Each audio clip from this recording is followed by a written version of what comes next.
ഇന്ന് രാവിലെ എണീറ്റപ്പോൾ തന്നെ നല്ല തണുപ്പുണ്ടായിരുന്നു കേട്ടോ. ന്യൂസിലാൻഡിൽ ഇപ്പോൾ വിൻ്റർ സ്റ്റാർട്ട് ചെയ്തിട്ടുണ്ട്. അതുകൊണ്ട് രാവിലെ തന്നെ നമ്മൾ തണുത്ത് വിറച്ചാണ് എണീക്കുന്നത്.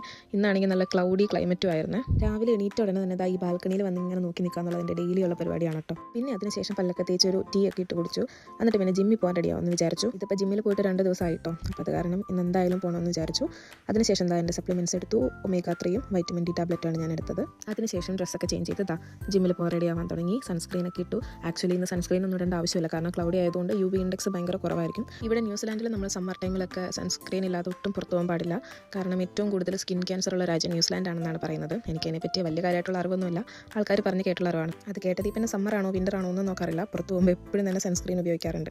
പിന്നെ ഇവിടെ ഇപ്പോൾ ഓറഞ്ചിൻ്റെയും ലെമണിൻ്റെയും ഒക്കെ സീസണാണ്. അതുകൊണ്ട് പോകുന്ന വഴിക്ക് ഒരുവിധം എല്ലാ വീട്ടിലും തന്നെ ഓറഞ്ച്, ലെമൺ എല്ലാം നിറയെ ഉണ്ടായി നിൽക്കുന്ന കാണാം കേട്ടോ. ഞാൻ താമസിക്കുന്ന വീടിനോട് തൊട്ട് ചേർന്ന് തന്നെ റെയിൽവേ സ്റ്റേഷനും ബസ് സ്റ്റാൻഡും എല്ലാം ഉണ്ട്. പക്ഷേ ഞാനിപ്പോഴും നടന്നാണ് പോകാറുള്ളത്. എന്തായാലും ജിമ്മിൽ പോകല്ലേ, അപ്പോൾ നടന്നങ്ങ് പോകും. ഇവിടുന്ന് ഏകദേശം ഒരു 2.5 കിലോമീറ്റർ ദൂരമുണ്ട് ജിമ്മിലേക്ക്.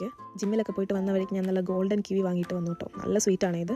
പിന്നെ ജിമ്മൊക്കെ കഴിഞ്ഞ് വന്നൊരു ഹോട്ട് ബാത്തൊക്കെ എടുത്ത് നല്ലൊരു മൂവിയും കണ്ടുകൊണ്ടിരുന്നു. അതിനൊപ്പം 2 3 ഉണ്ടയും കഴിച്ചു. പിന്നെ ആ മൂവിയൊക്കെ കണ്ടങ്ങിരുന്നു. അപ്പോൾ ഇന്നത്തെ വിശേഷം അതൊക്കെ തന്നെ.